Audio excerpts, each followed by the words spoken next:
안녕하세요. 대한민국의 알찬 방산 소식을 빠르고 정확하게 전달해드리는 한국필승TV입니다. 북한군의 러시아 파병 이후 정부가 단계적 조치를 원칙으로 내세운 가운데 우크라이나에 대한 무기 지원을 두고 각계에서 다양한 의견이 표출되고 있습니다. 만약 전쟁터에 무기 지원을 할 경우 한국이 사실상 교전 당사국으로 인식될 수 있는 심각한 사안인 만큼 이에 대한 갑론을박이 늘어나고 있는 상황인데요. 한국이 북한군의 러시아 파병에 맞서 우크라이나에 살상무기를 제공해야 한다는 미국의 한반도 전문가들이 이어지는 한편, 우크라이나 역시 한국의 살상무기 지원은 유럽 동맹국으로부터 신뢰를 얻을 수 있으며 장기적으로 러시아의 존중도 받을 수 있는 일이라고 언급했습니다. 하지만 우리 국민 10명 중 8명은 군사 지원을 완강하게 반대하고 있습니다. 비군사적 지원만 하거나 어떠한 지원도 하지 말아야 한다는 의견이 굉장히 많은데요. 이는 대한민국이 교전국이 될 위험을 감수하면서까지 우크라이나를 도울 필요가 없다는 입장을 기반한 것입니다. 실제로 한국의 살상무기 지원은 우크라이나에게는 큰 힘이, 러시아에게는 초비상 사태로 이어질 수 있는 상황이 될 수 있습니다. 실제로 러시아는 한국산 무기에 엄청난 경계심을 비치고 있습니다. 푸틴은 패권 국가로서 러시아 방해 세력들을 제거하겠다고 방침을 세우고 있고, 한국에게도 우크라이나에 살상 무기를 보내는 것은 큰 실수가 될 것이라고 사실상 지속해서 위협하고 경고하고 있습니다. 젤렌스키 대통령은 장거리 능력이 가장 중요하고 이번 전쟁의 가장 전략적인 문제에 대한 해답이라고 호소하며 외교적 노력을 강화하고 대담한 조치와 결정의 필요성을 주장하고 있습니다.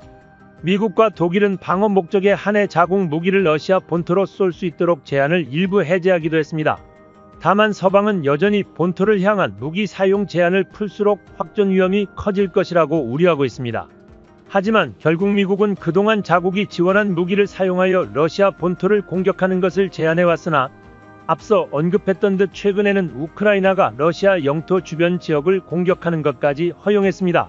실제 북한의 파병이 확인됨에 따라 한국 정부는 우크라이나에 대한 무기 지원을 적극적으로 검토하고 있는 상황인데요.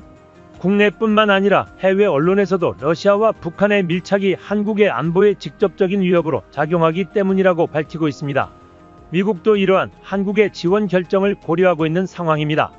그중 대표적인 무기로 105mm 포탄과 풍익 자주포가 주목받고 있습니다.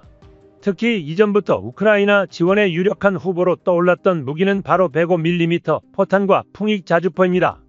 흔히들 자주포하면 K9을 떠올리는 만큼 K9이 더 유력해 보이지만 우크라이나에 필요한 건 오히려 풍력 자주포로 꼽히고 있습니다. 풍익 자주포는 어떤 의미에서 K9보다 더 뛰어난 장점이 숨어 있습니다. 풍익은 가격도 저렴하면서 다른 무기체계들보다 운용 숙련도가 낮아 투입 즉시 사용이 가능하며 유지 보수에도 용이하다는 장점이 있는데요. 뿐만 아니라 한국은 약 350만 발의 105mm 폭탄을 보유하고 있습니다.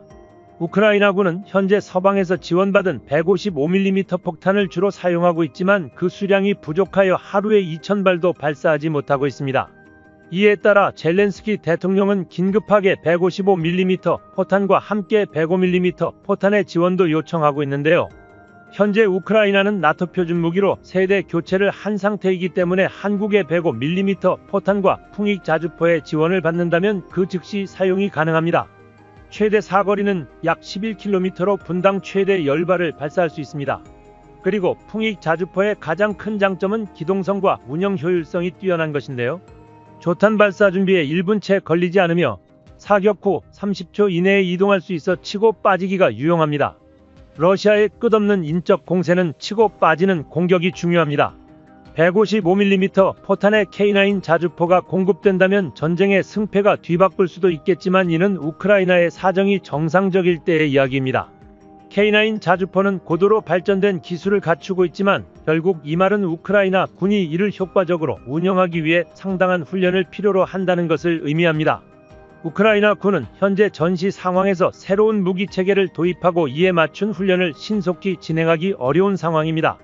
기존에 사용하던 무기 체계와 새로운 K9 자주포의 운영 방식이 다르기 때문에 이를 충분히 숙달하기까지 시간이 필요하며 이는 전장에서 즉각적인 운용을 어렵게 만드는 주요 요인입니다.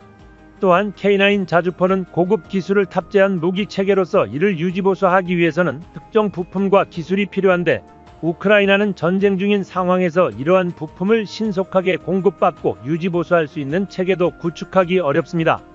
반면 풍익은 5톤 차량을 기반으로 했기 때문에 K9보다는 운용하기가 훨씬 수월합니다. 한 명의 운전병과 2명에서 3명의 보병만 있다면 짧으면 1주, 길면 2주간의 교육만으로 풍익을 사용할 수 있고 운반체가 차량이기 때문에 다른 차량에서 호환되는 부품을 사용할 수 있습니다. 부식 자주포는 105mm 포탄을 사용하며 여러가지 현대화된 기능을 갖추고 있습니다. 105mm 포탄은 155mm 포탄과 비교하면 상대적으로 구형이지만 한국이 보유한 대량의 재고로 인해 신속한 지원이 가능하다는 장점이 있습니다. 또한 이 포탄은 우크라이나 전장에서 155mm 포탄의 공급 부족을 보완할 수 있는 유일한 대체제라고 할 수 있습니다. 풍익 자주포는 105mm 포탄을 사용하지만 현대화된 기능을 여러가지 갖추고 있는데요. 풍익은 5톤 트럭 자체에 105mm 곡사포를 탑재한 형태로 자동화된 사격 통제 장치를 갖추고 있어 신속하고 정확한 사격이 가능합니다. 또한 GPS와 복합 항법 장치를 결합하여 지형과 관계없이 자동으로 포가 정렬되고 포탄이 어디에 떨어지는지도 파악할 수 있습니다. 이 때문에 급박한 우크라이나 전장 상황에 풍익이 더 효율성이 높다고 평가받습니다. 물론 풍익을 비롯해 105mm 포탄이 전쟁의 승패를 결정짓는 못하겠지만 우크라이나 입장에선 가뭄 속 단비가 될 것입니다. 하지만 이러한 지원은 지지부진 미뤄지고 있습니다.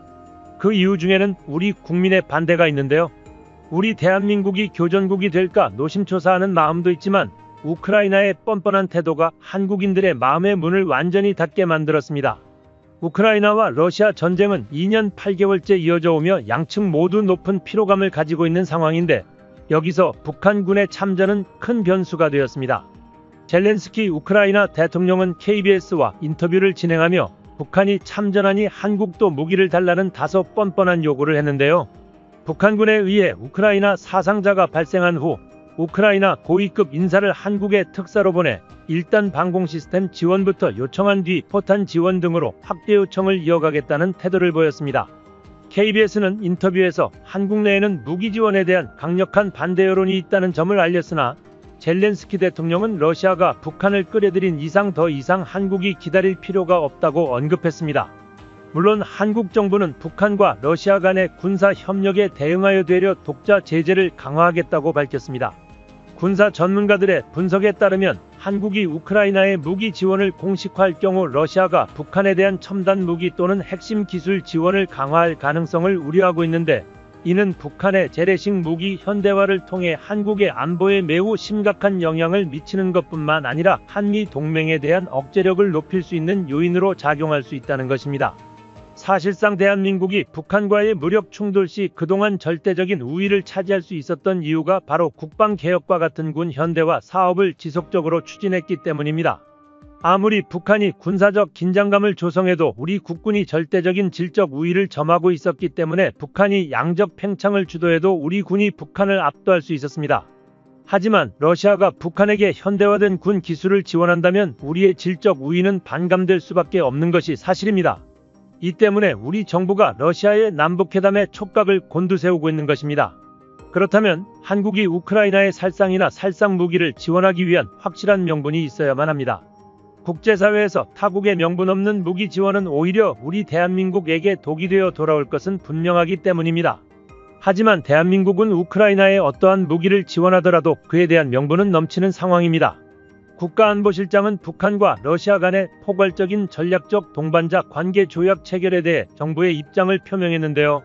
그는 이 조약이 북한의 군사적 증강을 도울 수 있으며 이는 유엔 안보리 결의에 위배된다고 강하게 비판했습니다. 북한과 러시아의 이러한 협력은 국제사회의 책임과 규범을 저버리는 행위로 한러 관계에도 부정적인 영향을 미칠 수밖에 없습니다. 이 때문에 국가안보실장은 러시아가 북한의 첨단 군사 기술을 이전하지 않는 한 우크라이나에 대한 살상 무기 지원을 재검토하겠다고 밝혔습니다. 대한민국이 러시아에 간보는 듯한 행동에 강경하게 선을 그은 것입니다. 다만 현재 북한군 참전을 레드라인으로 볼지는 정부 내에서도 의견이 분분합니다. 애당초 정부가 제시한 레드라인은 한국 안보를 위협할 첨단 기술 등이 북한으로 이전되었을 때입니다. 파병의 대가로 러시아가 대륙간 탄도미사일 핵심 기술을 이전했을 수도 있지만 그에 대한 정확한 증거는 나오지 않았습니다. 오히려 이 상황에서 우크라이나의 살상무기를 지원하는 것은 남북 대리전으로 전쟁이 변질될 우려를 키우고 있는데요. 이외에도 우크라이나의 행동은 우리 국민을 분노하게 만들고 있습니다. 그에 대한 10월 27일 영상입니다. 최근 우크라이나는 한국과 척을 지는 듯한 행동을 이어가고 있습니다. 거기에 뻔뻔한 요구까지 이어지고 있는데요. 특히 북한의 러시아 파병이 밝혀지자 한국에게 우크라이나를 위해 지원을 늘려달라는 듯한 은근한 뉘앙스를 풍기고 있습니다. 이는 사실상 한국 전쟁을 부추기듯이 보여 우리 국민들이 분노하고 있습니다. 이뿐만이 아니라 친일 행보를 보이며 한국을 자극하는 발언을 잇따라 쏟아낸 코르센스키 주일 대사는 더욱 가관입니다. 세르게이 코르스키는 러시아는 한국과 비슷한 파시즘 국가다라는 황당한 주장을 리트윗하며 지지하고 나섰습니다. 뿐만 아니라 공식 SNS를 통해 한국 혐오 발언을 퍼뜨리고 일본 전범들이 있는 야스쿠니 신사를 직접 찾아가 참배하며 조국을 위해 목숨을 잃은 이들을 애도한다는 글을 올리기도 했습니다. 야스쿠니 신사는 도조 히데키 등 일본의 A급 전범 14명이 묻혀있는 신사로 일본 제국주의의 상징이라 할 수 있는 장소입니다. 그런데 여기에 우크라이나 대사가 참배를 하며 전범을 옹호하고 있다는 것입니다. 이는 러시아의 침략 전쟁을 비난하며 국제사회에 도움을 요청하는 입장과 완전히 상반되어 보입니다. 더 웃긴 것은 일본의 전쟁 범죄를 옹호하면서 뻔뻔하게도 한국에게 도움을 요청하고 있다는 것입니다. 그의 친일 행보는 계속해서 이어지고 있습니다. 한국은 공식적으로 항의했으나 편중된 친일 행보로 한국의 입장에서는 분노할 법한 행위를 이어가고 있는데요. 일본 방위성이 올린 지도를 자신의 SNS에 게재하며 독도에 대한 잘못된 인식을 퍼뜨리기도 했습니다. 이 트윗에는 독도를 분쟁지역으로 규정하는 일본의 일방적인 주장만 담고 있습니다. 러시아가 지배한 크림반도를 러시아 땅이라고 트윗한다면 우크라이나 입장에서는 반발할 텐데 정작 자신들은 한국에게 말도 안 되는 행동을 하고 있다는 것을 모르는 듯합니다. 반면 우리 대한민국에게는 지속적으로 무례한 모습을 보이고 있죠. 우크라이나 대사인 포노마렌코 대사는 최근 자신의 SNS 계정을 통해 우크라이나에서 국제방위산업 포럼이 열렸다는 소식을 전했습니다. 30개국 100개 넘는 군사 분야 기업들이 참석했다며 우크라이나 방위산업이 글로벌 시장에서 강력한 플레이어가 되었다고 자칭했습니다. 그런데 글 말미에 붙인 말은 논란의 씨앗이 되었습니다. 왜 한국 기업들은 초대를 받고도 참석하지 않았는가? 이번 우크라이나 방산 포럼에 한국 기업들도 초대했는데 단 한 기업도 참여하지 않은 사실을 지적한 것인데요. 마치 한국 기업들이 우크라이나 국제 포럼에 무조건 참석해야 한다는 태도에 많은 한국인들이 불쾌감을 드러냈습니다. 무조건 참석해야 행사도 아니고 게다가 너무 전쟁이 지속되는 가운데 한국 기업이 참여하는 것은 정치적인 부담이 될 수 있습니다. 한국이 우크라이나 지원을 간접적으로 하는 것은 러시아를 자극하지 않기 위한 것이라는 사실을 누구보다도 잘 알고 있는 우크라이나가 대놓고 한국을 비난하며 지목한 것은 굉장히 무례한 행동입니다. 또한 당시 한국은 카덱스 2024를 준비하고 있었으며 이는 국내 최대 규모 방산 전시회였습니다. 기업들이 총력을 기울여야 할 이번 행사를 내버려 두고 정치적으로 부담스럽고 얻을 것도 없는 우크라이나 행사에 참여할 이유가 없습니다. 주한 우크라이나 대사의 발언은 자기 객관화가 부족한 황당한 발언입니다. 우크라이나가 일본을 극진히 찬양하며 한국은 무시하는 행동을 하는 이유는 일본이 우크라이나에 대규모 경제 지원을 약속했기 때문이라는 것입니다. 올해 초 일본은 우크라이나 재건을 위해 1,400억 원에 해당하는 비용을 무상으로 지원하겠다고 발표했습니다. 기시다 후미오 전 총리와 데니스 슈 미하일 우크라이나 총리가 모여 우크라이나 재건 지원 방안에 대해 협의를 마쳤습니다. 또한 외교적으로도 러시아의 행동을 비난하며 우크라이나를 전 세계가 지지해야 한다고 말하며 우크라이나 보호를 천명했습니다. 다른 국가들과는 달리 전폭적인 지지를 보였습니다. 일본이 러시아와 맺은 사할린 유전 관련 사업을 위태롭게 하는 행동임에도 불구하고 미국을 따라 우크라이나를 지지하며 러시아를 버리는 행보를 보인 것입니다. 물론 이로 인해 우크라이나는 일본을 열렬히 지지하는 것은 이해가 갑니다. 하지만 불확실한 약속만을 믿고 한국과 척을 지는 행위는 멍청해 보이기까지 하는데요. 영국 일간지 텔레그래프는 러시아 침공 이후 12개국의 우크라이나 지원 정도를 조사했습니다. 1에서 4점 점수 분포에서 한국은 2점대를 기록했습니다. 1점은 가장 낮은 지원을 한 국가, 4점은 전폭적인 지지를 한 국가를 의미합니다. 한국은 러시아와의 관계 때문에 우크라이나 지원에 있어 소극적일 수밖에 없어 전체 순위는 27위에 그쳤습니다. 그런데 우크라이나의 모든 걸 퍼진 것처럼 말하던 일본은 고작 30위에 그쳤습니다. 일본의 말은 겉으로만 번지르르 했지 실질적인 지원은 한국보다 미흡하다는 것입니다. 이런 사실을 외면하고 우크라이나 대사들은 한국을 멀리하고 일본만 찬양하고 있으니 어이가 없습니다. 전문가들은 한국 없이는 우크라이나가 지금까지 버티고 있지도 못했을 것이라고 말하고 있습니다. 전쟁에서 가장 중요한 전쟁 물자 포탄 공급에 있어서 한국이 결정적인 역할을 했기 때문입니다. 심지어 워싱턴 포스트는 이와 관련해 충격적인 사실을 보도했었습니다. 바로 유럽 전체가 우크라이나에게 포탄을 지원한 양보다 미국을 통해 한국이 우회 지원한 포탄량이 더 많다는 것이었습니다. 우크라이나 전쟁이 장기화되면서 지원하는 국가들의 군수물자도 바닥을 드러냈습니다. 이는 미국도 마찬가지였고 우크라이나에 포탄을 지원해야 했기에 미국은 한국에 도움을 요청했습니다.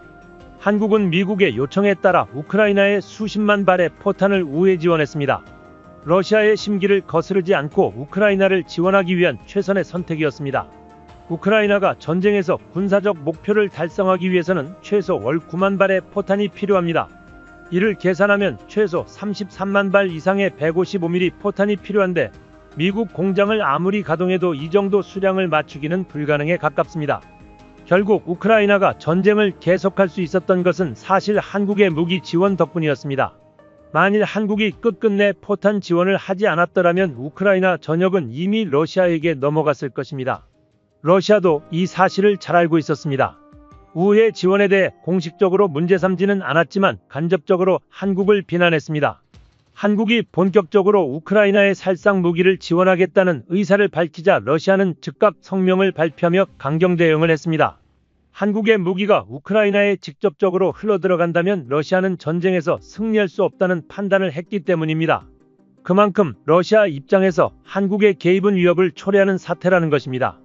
이 때문에 대한민국의 무기가 우회 지원되는 것도 모자라 직접 우크라이나로 흘러가는 것에 대해 러시아는 도저히 용납할 수 없는 상황이라는 것입니다. 러시아 외무부 대변인 마리아 자루바가 한국의 무기 수출 현황을 예의주시하겠다고 언급한 것도 러시아가 한국의 무기 수출에 대해 두려움을 느끼고 있음을 보여주는 발언이라고 해석할 수 있습니다. 이런 상황에서 우크라이나는 오히려 한국을 무시하며 한국의 무기 지원을 마치 당연한 것처럼 여기는 태도를 보였습니다. 대한민국은 호의로 우크라이나를 지원한 것이지만 우크라이나는 이제 그 호의를 당연하게 받아들이며 역갑질을 하려는 모습을 보이고 있습니다. 심지어 일본을 찬양하며 한국을 등지는 행동을 하는 것은 우리 입장에서 받아들이기 힘듭니다. 그동안 러시아를 응징하기 위해 우크라이나를 지원했는데 우크라이나가 이렇게까지 한국과 첩을 지는 상황에서 굳이 계속 지원을 해야 하나 싶은 것입니다. 한국은 최근 105mm 포탄 지원에 대해 미국과 논의를 이어나가고 있었습니다. 처음엔 북한의 손을 잡은 러시아를 징벌하기 위해 우크라이나를 위한 지원을 아끼지 않겠다는 입장이었지만 최근 다시 지원을 검토하겠다고 말을 바꿔버렸습니다. 또한 한국수출입은행이 우크라이나 정부를 상대로 1320억 원을 대출하기로 한 결정에 대해서도 조금 더 생각해 보겠다고 하며 유보적인 태도를 보였습니다. 우크라이나 정부에 적극적인 협력을 약속했던 한국 이후가 지원을 철회하거나 유보적인 입장을 보이자 우크라이나 정부는 매우 당황했습니다. 한국 정부의 태도가 실제로 바뀌었음을 체감하게 된 것입니다. 일각에서는 이러한 상황이 잇따른 우크라이나의 외교적 실수로 초래된 것이라는 분석도 있습니다. 그동안 한국을 무기창고처럼 취급하고 몰상식한 외교 태도로 분노하게 만든 것에 대해 우크라이나가 반성할 필요가 있다는 지적이 나오고 있습니다. 한국은 무기의 우회 지원 수량을 줄이겠다고 통보하는 등 우크라이나 전쟁에서 빠지려는 모습을 보이고 있습니다. 한국이 빠져버리면 우크라이나 전쟁의 승리는 러시아가 가져갈 가능성이 점점 커집니다. 한국의 마음을 돌리기 위해 우크라이나 대사가 다시 한국 정부를 찾아가 도움을 요청하는 등 뒤늦게 한국의 마음을 사려는 움직임을 보이고 있지만 이미 한국 정부의 마음은 떠난 듯 보입니다. 국민들의 민심 역시 인도적으로 우크라이나를 도우자는 입장에서 일본에게나 도움을 받으면 되지 왜 우리가 우크라이나를 도와줘야 하냐는 입장으로 바뀌었습니다. 발등에 불이 떨어진 우크라이나는 이제서야 발을 동동 구르고 있지만 더 이상 한국이 우크라이나에게 무기를 지원할 이유는 없는 것 같습니다. 오히려 그 시간에 우리 국력을 더욱 키워 북한과 중국의 위협에 맞서는 것이 옳아 보입니다. 한국필승TV 시청해주셔서 감사합니다. 좋아요, 구독, 알림 설정 해두시면 언제나 신속하고 정확한 국방 소식 전달해드리겠습니다. 구독자 여러분 좋은 하루 보내세요.